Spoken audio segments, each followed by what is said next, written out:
and welcome to another great show, the Revere Veterans and Community. And I have also a very great guest today. His name is Bruce Dobson. He's Vice President East of the Vietnam Veterans Association for Massachusetts State Council. Bruce, welcome. Thank you, Morris. First of all, before we start the show, on behalf of the American people, thank you for your service. You're welcome. Okay. I would like to start off. You brought something that's very good that happened here 5 years ago. Give us a little history on that and what you're doing, what's going to be happening in a few months. This was June 13th through the 16th in 2013. The wall that heals was brought down to Fredericks Park down in Beachmont. And we had a great time down there. It had a lot of visitors. And I think the people of Revere appreciated what we did at that particular time, and it was a good time, and it was a lot of fun. I'd like to talk about that later when we get going. But yeah, that's that. The Wall That Heals was in 2013. That was 5 years ago, so it's been a long time. And I had the honor of being at the Beachmont VFW. And walking around and seeing that wall there. That was a lot of fun. Right. Yeah. Now, Bruce, you are a Vietnam veteran. Tell us a little about yourself or your service. Well, I grew up in Revere. I went to Immaculate and graduated in 1962. And in 63, I volunteered for the Air Force. And I actually went in there to try to get a trade. I wasn't going to go to college. And I did. I went into basic, and I got into telecommunications, and I ended up working doing that field in the Air Force. And in 1965, they started taking a lot of the guys and gals from Westover Air Force Base and sending them over to Vietnam. And so I figured it was time to volunteer, and I volunteered in December of '65. And I landed in South Vietnam the end of January 1966. And I was there for 11 months and 24 days, or whatever the case may be. And it was a unique experience going from Revere to a third world country. It was just an unbelievable experience. So that was where I went. That's where I got exposed to Agent Orange, and because of that, I came down with leukemia, which is doing okay over at Dana-Farber. I had colon cancer, and Brigham and Women's took care of that. But I got involved in the Vietnam Veterans of America when I got home, and it's been a unique experience doing that. I ended up getting on the Agent Orange National Committee down in Washington, and I go down there 3 times a year to meetings. A couple of weeks ago, I was out in Palm Springs, California. We had a leadership conference out there, and I was able to get out there and go to a bunch of meetings about Agent Orange, about suicide. They taught us a lot of stuff that we can use back when we get home. And some of the things I was talking to Morris about before we started the program. Last year, Home Base, which is part of the Red Sox organization, they had 850 Vietnam veterans out on the field at Fenway Park for an afternoon ball game. And it was a unique experience. There was people, some of my brothers and sisters were in wheelchairs, they had canes, but we had a great time. The funny part was we were in the House of Blues next door across the street from Fenway Park, and it was hot in there. It was a hot day, and we were waiting to cross the street, and there was about 1,200 people. There was 850 Vietnam vets and their families, and everybody's getting edgy. They wanted to get outside, and all of a sudden in the background you heard this song come on the radio, or somebody had it somewhere. We got to get out of this place. And if you're a Vietnam veteran, you know that that's one of the crying calls of Vietnam veterans is we'd sing that over there, we got to get out of this place. And it started off with 1 or 2 people singing it, and before you know it, there was 900 people singing it. And so that was good. This past May, the state of Massachusetts gave us Vietnam veterans an opportunity to go on the Constitution. And that was a unique experience. And I was telling Morris before the show that one of the sailors on the Constitution, in 1845, the Constitution did an around-the-world cruise. And one of the sailors died near Vietnam. And they brought him ashore and they buried him on Monkey Mountain in South Vietnam. So the Constitution has a little bit of history with the Vietnam War as far as Vietnam veterans are concerned. And that was, I was telling some of the sailors on the Constitution about that, and they didn't know about it. But one of the other things I talked to Morris about was down in Fall River, they're starting they're going to build a permanent Vietnam Memorial Wall down in Fall River in the Bicentennial Park.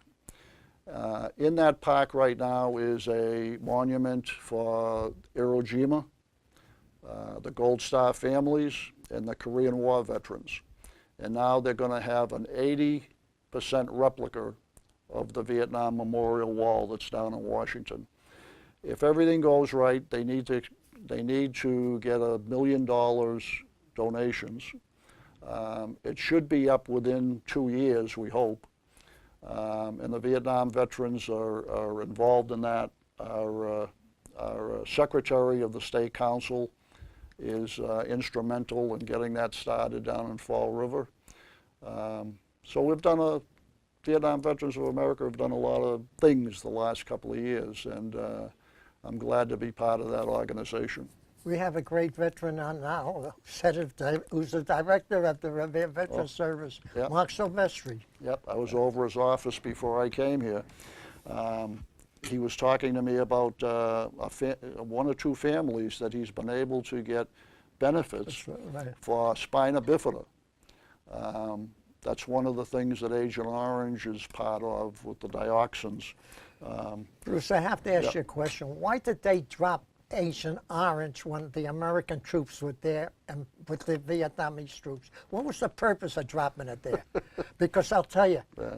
I hate to say this, but the Germans were smart. When the Russians at Stalingrad were fighting the Germans, the Russians came in so they would be close to them, so they wouldn't bomb the Russians because the Germans were there. They were afraid they would hit them both. Was it because they wanted to get the Vietnamese and they didn't care about whether you people were there or not? Yeah. What happened was back in the 40s and 50s, the United States was testing chemicals for chemical warfare, dioxins. And what ended up happening, the idea of, when I say Agent Orange was the dominant color. The 55-gallon drums over in Vietnam, they had colored stripes around the outside. And Agent Orange was one of them, and that was the dominant chemical factor that we used in Vietnam. But there was also other colors. There was purple, there was white, there was pink, there was blue. But the reason you only hear about Agent Orange is because that was we dropped 13 million gallons Wow. of Agent Orange. I have it in the book here, how many acres what the idea of the chemical warfare that we used over there is that we wanted to kill the vegetation around where we thought the North Vietnamese and the Viet Cong were. So we dropped the chemicals from C-123s, and the idea was it would kill the foliage so it would expose them. They never thought about the fact that we had recon missions out there hiding so we could tell where the Viet Cong and Right. the North Vietnamese were. So that stuff dropped on our guys. And then you have to figure that all the people that handled the dioxins, okay, all the people that put it in the planes and the pilots that flew it, they were all exposed to it too. And what they ended up doing was there was a certain time frame in Vietnam where they said everybody that had boots on the ground was exposed to Agent Orange. I mean, I don't remember being around Agent Orange, but I ended up getting sick from it. So, but when they sprayed it, they never knew where that was going to land. They were hoping it would land in a certain area, but there was no guarantee because of the winds and the what do you call them, on the plains. It sprayed it all over the place. So the other thing was there was Army and Marine recon missions, and they were out in the field for a couple of weeks. If they ran out of food and they weren't able to be resupplied, they would get the fish out of the water in the rivers and eat it. And they were exposed to Agent Orange too. Well, they were exposed to Agent Orange, but there was a thing called liver fluke. Liver fluke is when they didn't cook the fish long enough. It had parasites in it. And 45 years later, my brothers and sisters were coming down and they were dying from it. It really didn't have anything to do with Agent Orange, but it was the fact that the recon missions guys might not have cooked the fish long enough. And that would stay in their bodies. And they would end up dying 45 years later. So there's a lot of stuff that goes with that Agent Orange, and I told Morris before. As a Vietnam veteran, you know, I get compensated for my leukemia, but there's a lot of children and grandchildren of Vietnam veterans that are not getting compensated, and they're getting sick from the diseases that we have. That Agent Orange and the other dioxins changes your DNA. It changes your genes. And our kids and grandkids don't get compensated. So, you know, we're trying to deal with that, and it's hard when you're a Vietnam veteran and your kids are sick. You know, we joined the service. We didn't think our kids and grandkids would get sick from it. You know. So, by the way, I'd like to change a little history on Vietnam, Okay. if I may. Yep. Okay. A lot of people think that President Kennedy was involved in the Vietnam, which is true. He was. President Eisenhower was involved. But a lot of people don't know that it was President Harry S. Truman who got first involved. And if I could just read a little bit here. Absolutely. For the history for the folks out there. Yep. This happened on July the 26th, 1950, when the U.S. military got involved when President Harry Truman authorized $50 million in military aid to the French and American military advisors. And once you got the American military advisors, and they were involved. Yeah. You also mentioned about the MBN Fluke. Yeah. Tell us a little about that, because the French pulled out of there. Well, that's when the MBN Fluke was when the French pulled out of there, and we ended up taking over where they left off. Right, and that was May 7th, by the way, 1954. 1954. We already had advisors in South Vietnam at that time. Yep. You know, we started sending troops over there, and I think you'll mention that the first person that died was from Weymouth. Tech sergeant, wasn't he a tech sergeant? The first American killed in the Vietnam War was Tech Sergeant Richard B. Fitzgibbons, Jr. on June 8, 1956. And his son also died later. Oh, that I did not know. Yeah, I have it here somewhere. I Go looked ahead. it up. Father and son. His son died over there too.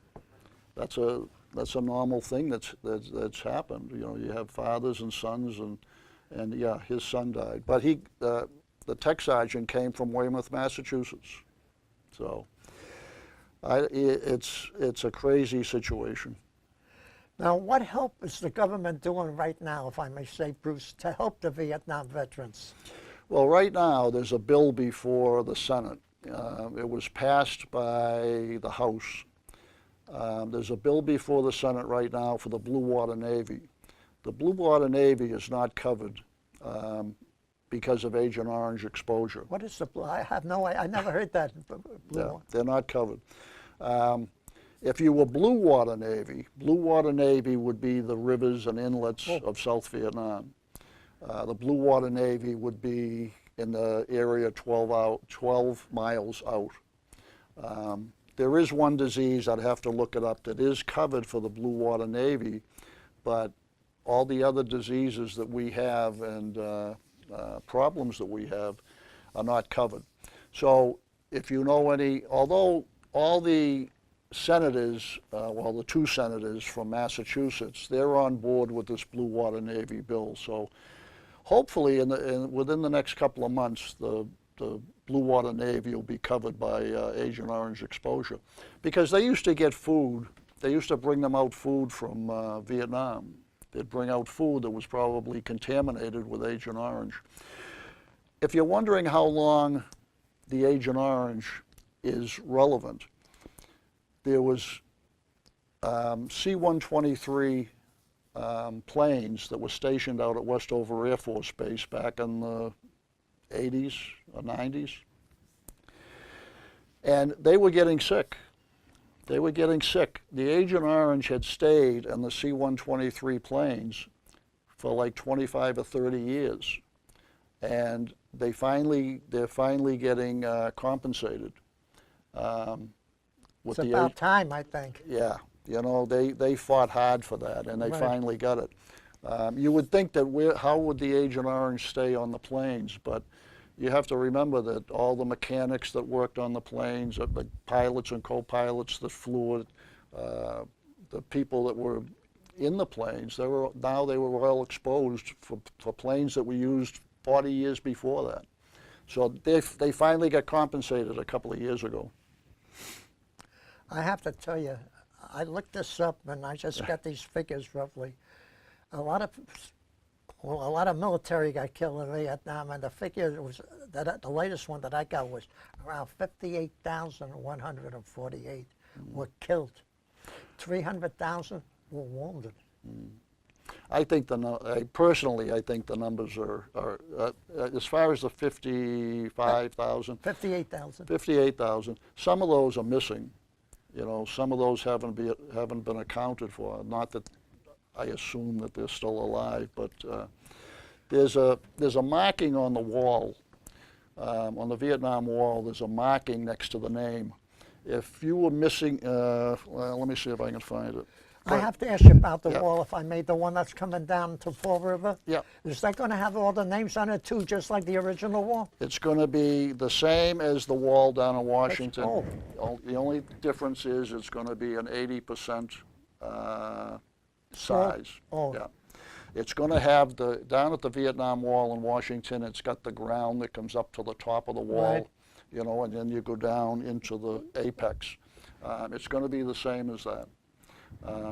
It's going to be an unbelievable sight, and it's going to be. There's only 3 other walls that have been built by the same company that's going to do this one, and I've been told that they've done a great job installing it and stuff. So it's going to be a big deal in a couple of years.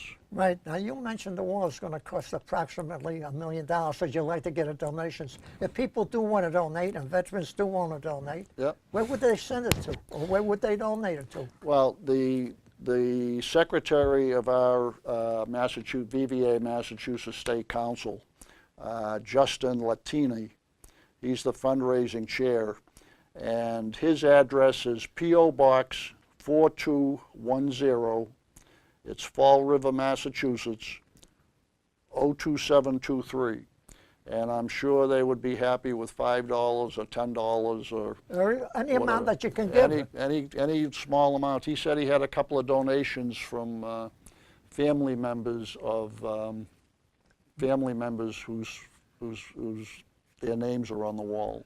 Right, and talking about the names on the wall, the youngest one killed in Vietnam, Bruce, that we discussed, was a kid from Brooklyn, New York, by the name of Bullock, who was only 15 years, 5 months, and 7 days old when he was killed on June the 7th, 1969. Let me tell you about a guy. He went to Immaculate Conception High School here in Revere. His name was First Lieutenant Alan J. O'Brien. And Lieutenant O'Brien was 2 years ahead of me at Immaculate. And he went in the Army. He was with the 101st Airborne. He was the only one from Revere from Immaculate that died over there. Alan O'Brien had 5 sisters, and Alan's father had died when he was younger. And I think the family thought that Alan was going to stick around and take care of his 5 sisters. Alan graduated from college and he joined the Army, and he was over in Vietnam the same time I was. He was over there in 1966, and I didn't know that. But his main base was about 2 or 3 miles from me. If I had known he was there, we could have gone and had a beer. But I didn't find out he died until I got back to Revere. And what happened with Alan was he was a forward air controller, and he was on Hill 86. And on September 17th, 1966, Hill 86 got overrun by the North Vietnamese and the Viet Cong. And Alan was one of the members of the 101st Airborne that died that night. And, but I did have the privilege when the healing wall came to Fredericks Park down in Beachmont. When they announced the names, I was able to walk up with Alan's 5 sisters, and we laid a wreath at the wall. That was one of my biggest things of being a Vietnam veteran, was to do that for the family.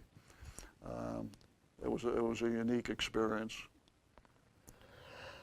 Yeah, you know, we mentioned the first American killed was this 15-year-old. I'd just like to tell you who the last American was, Okay. if I may.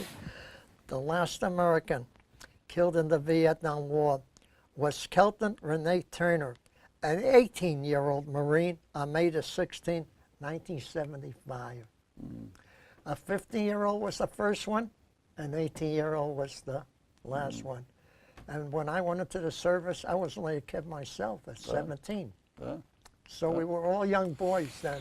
But Yeah. Well, I think we were men. I don't think we were boys when we were well, in they there. considered me a boy when I first went in there. By the way, where did you take your basic training, if I may ask? Down at Lackland Air Force Oh. Base in 1963.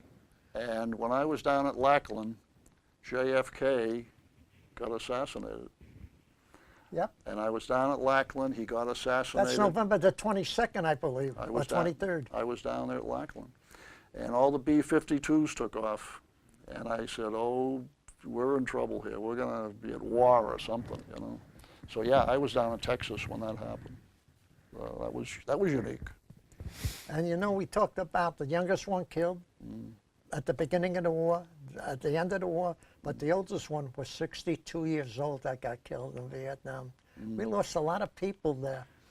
But we didn't accomplish anything really when we think of it. No. If you stop and think about it, we probably would have been better off giving Ho Chi Minh millions of dollars and let him run the country. I don't know, you know. But you know, we're making the same mistakes again. You know, you'd think we would have learned something. Afghanistan, we've been there, what, 13 years? Yeah, There's another one with a high mortality rate. yeah. But think about it, was it the Second World War with Iwo Jima? We lost like 19,000 That was the men. Second World War, right?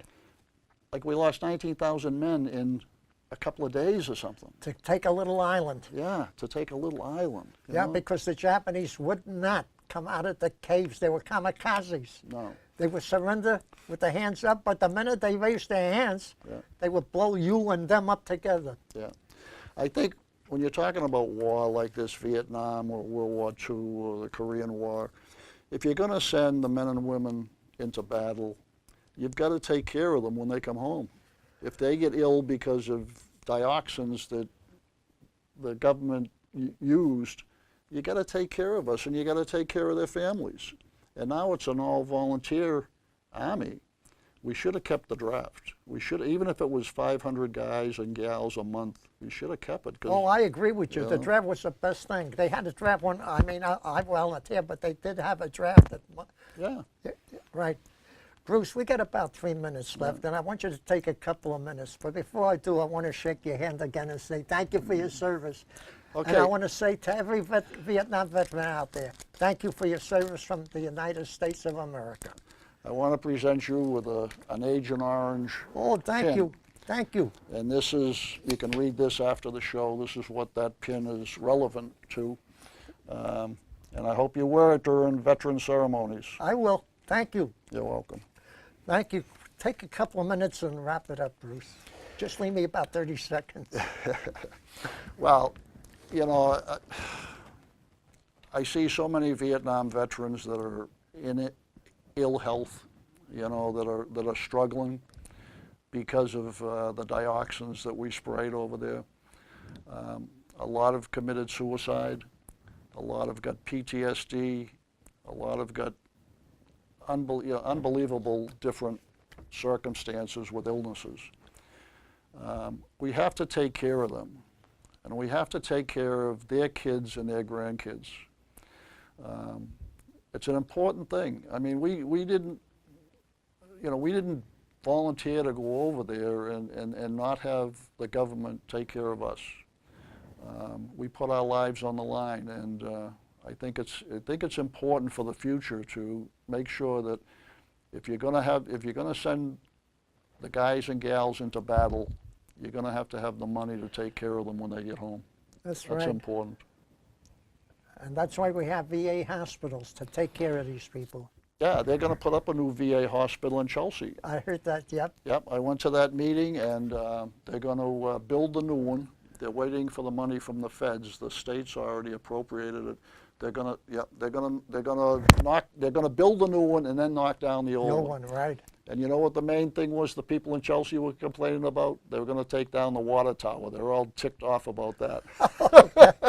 Right. Bruce, I want to say it was an honor and a pleasure to have you come here and tell us about the experience, about the new wall going up in Fall River, and about the help the veterans can get. Great. And the donations they need to build the wall at Fall River. So I want to say to the people who are there, thank you for listening. Thank you for letting me have on a great Vietnam veteran. God bless you, Bruce. God bless our troops and those serving and those who have served. And most of all, God bless our great country, the United States of America. And thank you again for coming. You're welcome.